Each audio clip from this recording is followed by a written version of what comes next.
Want to be featured on the Rock Metal Podcast just like all the other great bands you've heard up to this point? Go ahead and hit me up, therockmetalpodcast@gmail.com. Let me know. Let's work out the deeds. The Rock Metal Podcast, episode 35 with Never Say Die.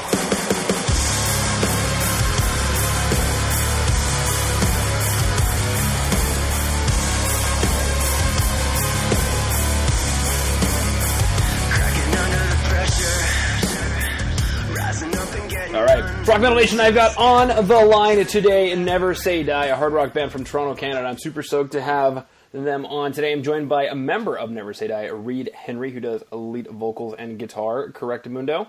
That is correct. All right, fantastic, sir. Why don't you tell Rock Metal Nation a bit about yourself, maybe what inspired you to get into music? I'd always kind of played music as rebellion, I think. Neither of my parents were really musicians, and I kind of just played music as a result of being in a small town and having nothing else to do. So, that's all we really could do. So bands like punk rock bands, I guess, like Black Flag and like really heavy metal like Pantera is kind of what I grew up on, Deftones. But as I got older, listening to like a vast majority, variety of genres, and I feel like it kind of blends together and turns into something new, hopefully, and try and move genre forward in that regard. But definitely like bands like Tool and the Deftones, Nirvana, and Rage Against the Machine, and just heavy 90s rock. Yeah, I was going to say, a lot of the bands, similar bands we listen to, you must be about the same age as me, because like the whole thing, parents not really musicians, not understanding what's going on, music is rebellion, constantly hearing, you shouldn't do that, you can't make money doing that. And wanted to take your rage out by listening to Black Flag, Pantera, Deftones, Tool, Nirvana. Yeah, exactly. Man, one of my esteemed memories is when I first saw a garage band. I was like, oh, this is what I'm going to do with my life right here. Yes. It was these guys they were older. They were in high school, man. And it was just like these three guys who were jamming in a friend of mine's garage, and they were playing Deftones, My Summer. Yes, of course. Yeah, and I just remember just being like, oh.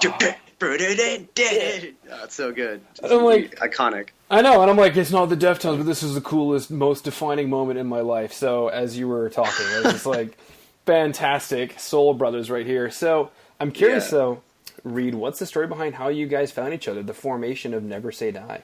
Brendan and I were kind of like, even back in the day, driving around with MDD, Brendan and I would always kind of like make demos together, and just like team up and make songs.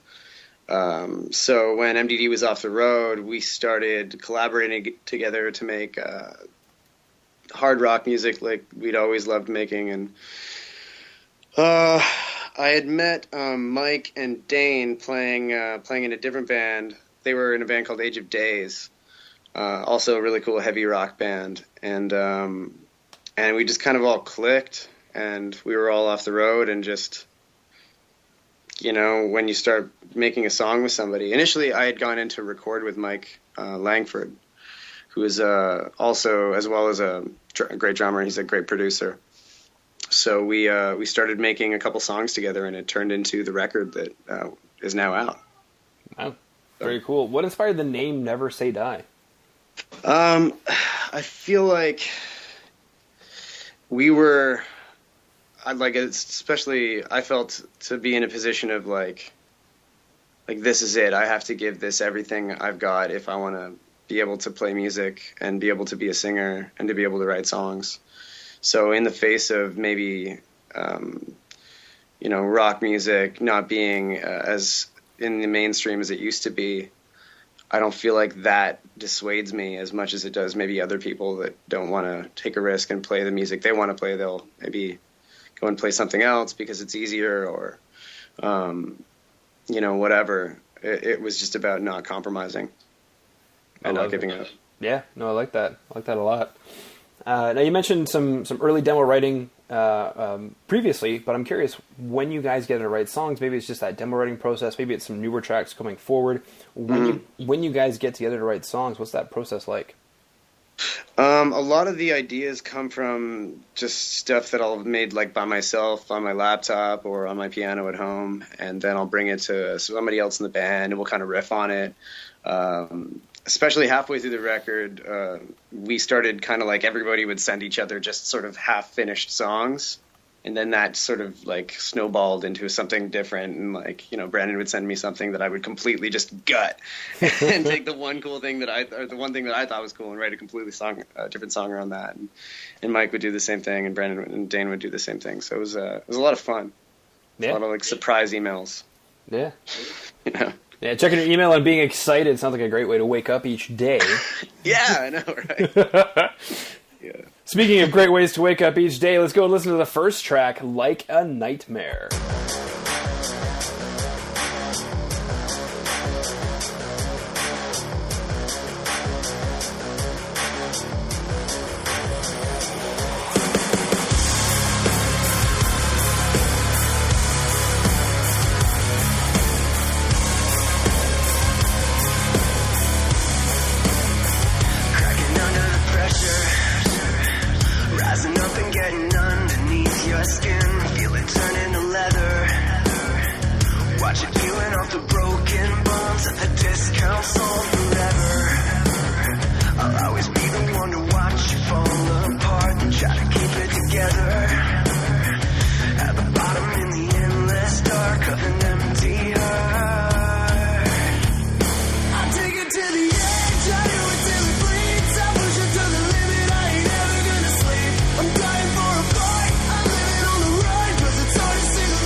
Coming back from Like a Nightmare, what is the inspiration or story behind Like a Nightmare?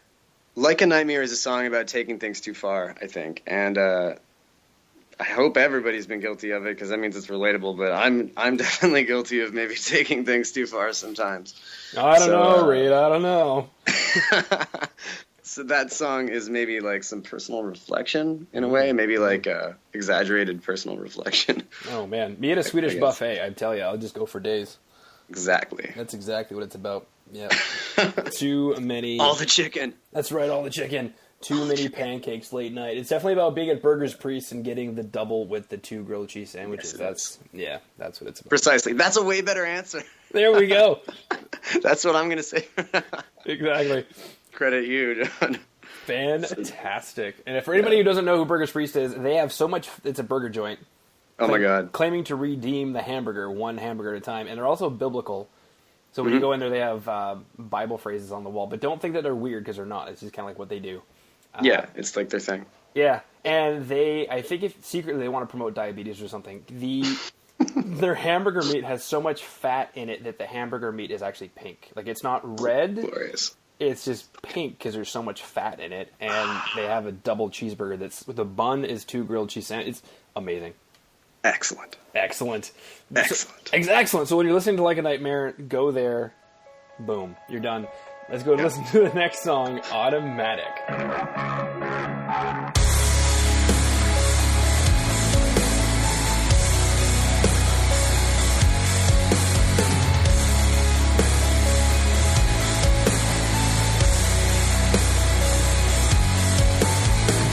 It's running through my veins, feels so electric, like there's no remedy, and I'm infected. Your love is digital, waiting to download, and when you click send, I'll let the world know that what I feel inside, I can't explain it. If love was criminal, then I'd be famous. Save up the memory, never delete it. Lost in a fantasy, I must be dreaming.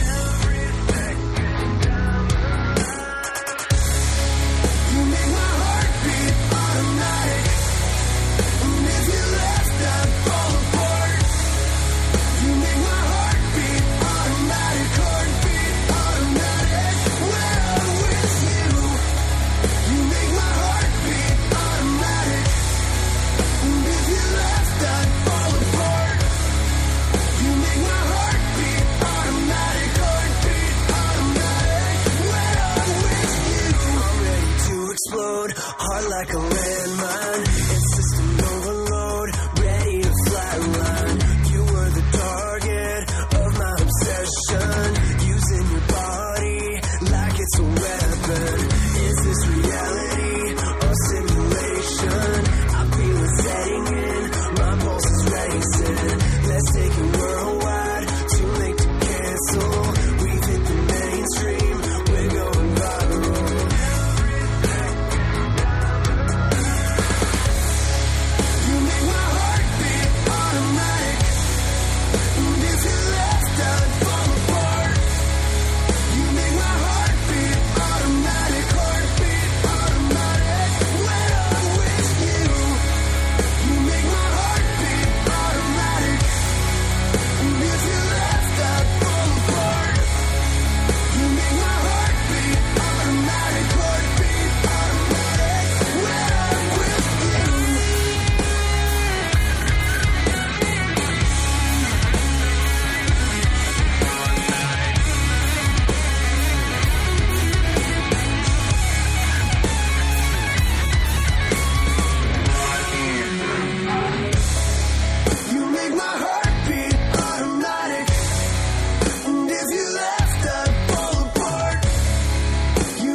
Coming back from Automatic, similar question, Reed. What is the inspiration or story behind Automatic? Automatic is about needing someone and loving someone more than anything else in the world. But I guess in the context of like a digital world. Okay. I wrote it with a friend of mine, Chris, in Peterborough. Chris is a super talented writer and has worked on some of the 3 Days Grace stuff as well. And we hung out and just like I came up with the initial sort of like idea and stuff and riffing with him. We're both just singing melodies and formed the initial seed of that song. And then it just kind of like sat in the dirt and did nothing for like It's like 2 years. The digital dirt for 2 years, eh? The digital dirt, and we were we'd already had a couple ideas for Never Say Die and started working on some songs, and I kind of pulled that one out of from the ether, and we kind of started working on it and did a completely different rendition of it that was like that made way more sense with the title and the song and stuff. So we got really excited about it, and and it just kind of all came together. But yeah, it was a lot of fun. Yeah, no cheeseburgers involved in that one. No cheeseburgers for that one. No. Or like maybe a reflection on one's love of said cheeseburger. This is true. Yeah, in the desperate cheeseburger love. Desperate cheeseburger love in the digital world, though. In the digital world. True. Yeah, exactly. Yeah, I miss that. I like it. Cool. So, what exciting news does Never Say Die have coming up for Rock Metal Nation to pay attention to? We are about to hit a 50-plus date U.S. tour with another band as well. Some of them are headlining dates. Actually, it's a number of different bands. Now that I think about it, we've just gotten we're kind of we're getting around on a couple of different tours, but definitely doing a bunch of shows with Another Lost Year, who are awesome. You should check them out as well. Sure. I'll have you get me in touch with them. Yeah, for sure. So yeah, it's going to be a lot of fun. We're doing many U.S. shows. After that, hopefully we'll get back to Canada for the spring and just keep going all year. Very cool. So lots of songs. I like it. So, Rock Metal Nation, if you are in the United States, Never Say Die is probably going to be coming to your town because you mentioned 50-plus dates on a few different U.S. tours. So that's very cool. They mentioned they're going to be with a band called Another Lost Year. So if you can't find Never Say Die for whatever reason, go ahead and look for Another Lost Year in your town. They should definitely be able to accommodate you there. And then for our fellow Canadian listeners, we're going to be coming back in the spring and slowly but surely taking over the world because you never say die. Yeah. Hell yeah. Sweet. How can Rock Metal Nation find out more about you? Is there a website that they should go to? Absolutely. You guys can go to our website at neversaydie.ca, or you are more than welcome to add us to Facebook, Twitter. All our social media links are on our website, though, so definitely go to neversaydie.ca, and you can go from there. Cool beans. All right, just like you said, Rock Metal Nation, just like Reed said to the whole world right now, go to neversaydie.ca. All of the social media links are there if you're a social media light. I don't know if that's a word or not, but either way, you can add them on Facebook, add them on Twitter, like them, tweet them, like them, retweet them, Facebook them. Exactly. Neversaydie.ca. Reed, it has been an absolute pleasure having you on the show. If there's anything else you want to throw out there for Rock Metal Nation, just wanted to thank you for coming on and sharing these two amazing tracks with Rock Metal Nation. Thank you so much, John. Thanks for having me.